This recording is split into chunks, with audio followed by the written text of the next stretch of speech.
Hello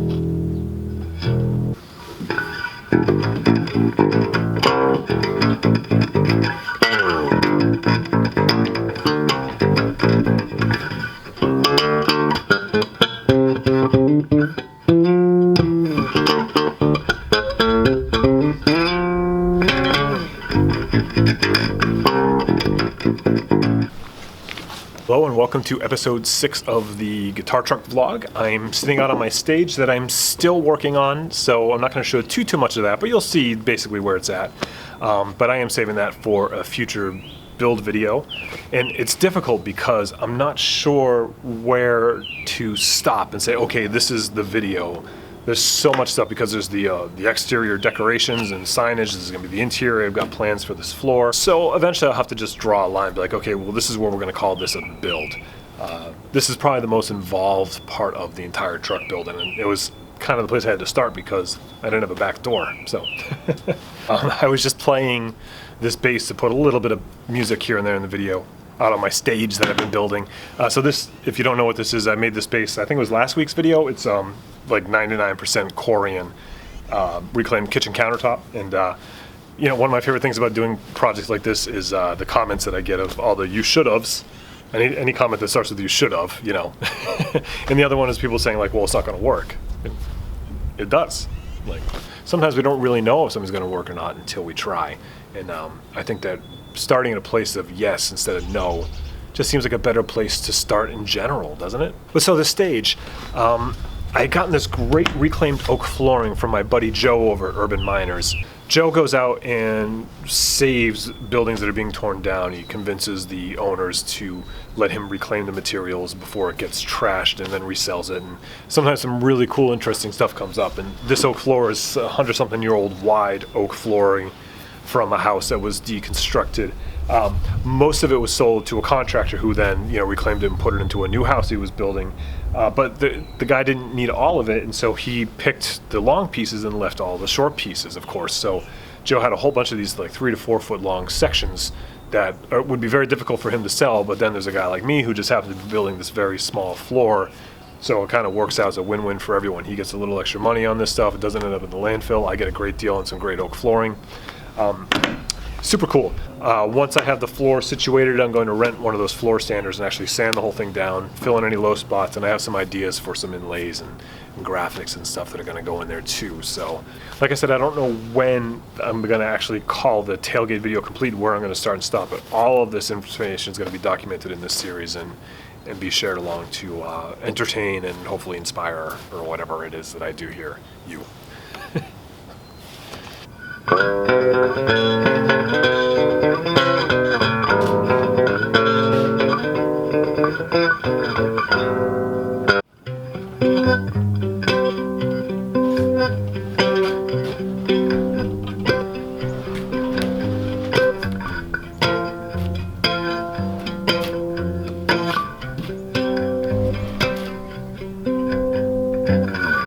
Most of this truck is going to have, you know, some pallet wood walls and hollow core door ceilings and all of that stuff. But the one spot that I wanted to do something a little bit different with was right here on this door cover where the passenger door slides in.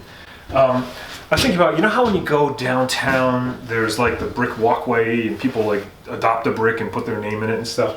I was thinking about doing something like that there to help me raise some money for this truck because, well, I'm going broke on it. Even with all my sponsorships, it's expensive, and I thought that maybe some people might be interested in helping out. Be curious what you think about that, if that sounds like an appealing idea to you. I had some kind of fun ideas for how it could look cool too. So I'd love to hear your ideas. This truck is 25 years old, and so it needs lots of parts, like little things, you know, like it doesn't even have shoulder seat belts in it. Some broken lenses, no locks, you know. So I did the thing that most of us do in the 21st century, and I went online and I started looking at like the big retailers and the auction sites, and I really don't like shopping at those places, there's certain people that I just don't want to take any percentage of my money. Hashtag no affiliate links. You know, I quickly realized that that wasn't what I wanted to do. I wanted to see if I could find a one-stop shop that would have all the parts I needed for this truck. I figured certainly there's some companies out there that just take care of these trucks. And I hit pay dirt when I found Mill Supply. Mill Supply is a family-owned business in Ohio. They've been around for 75 years, and I've, in the process of getting parts for this truck, become friendly with 3 members of the family that work there, Jim, Wally, and Kelly.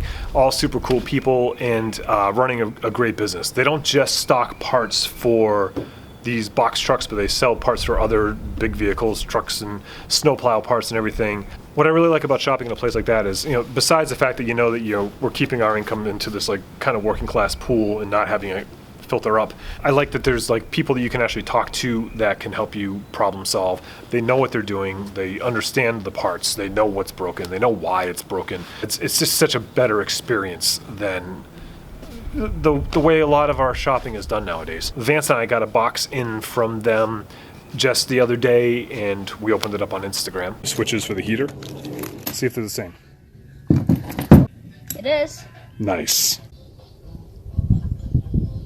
And then we also started to, put some of these parts onto the truck. There you go. A couple more cranks. And keep it nice and straight so it doesn't slide off on you and you don't bang your knuckles. Excellent. You're almost there. There you go. There. Perfect. All right, go. Ready? All right, got it. Okay, don't lose it. Almost there. All right, I think you're there. Good. All right. You close it. I'll see if I can open it. This is the first time this ever opened from the outside like this.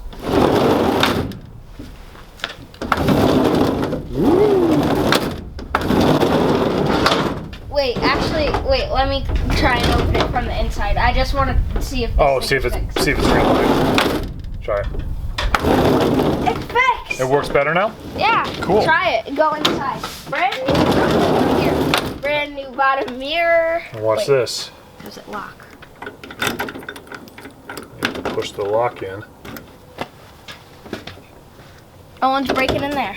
I talked to Wally at length about the seatbelts because these trucks, this one doesn't have the mounts designed for shoulder belts in it, even though it was made in the 90s.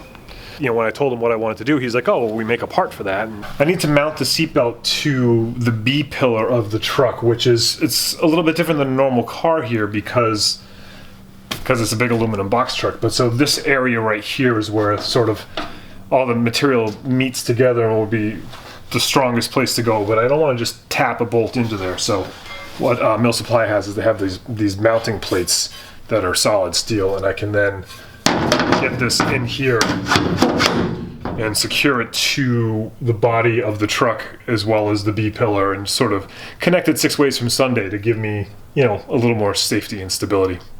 Got these bright Paul Jackman orange seat belts. I don't know why. It's great having these guys in the Rolodex too, because I can call them up and ask them for their expert opinion and help. And sometimes there's already a part for that, I never would have found that searching online. There is a link to their website down in my description, but just remember the name. And next time you need something for your truck or snowplow or whatever, go there first. I hope you're enjoying this series, and if not, well, it's too bad. You just don't have to watch them, I guess. But let me know if there's anything you would like to know about or you would like to see, or if you have any thoughts or suggestions, please leave them in the comments below. The problem with a project like this is that you don't know where to stop, and there's just so much that can be done, and so it makes it difficult to start sometimes too. Sometimes you just have to make a decision and go, even though there's like 10 other decisions that might be equally interesting.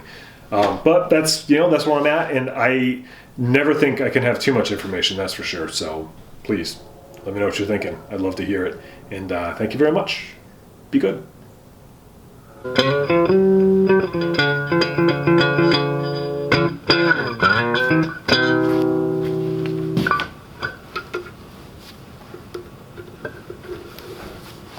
What's going on, man?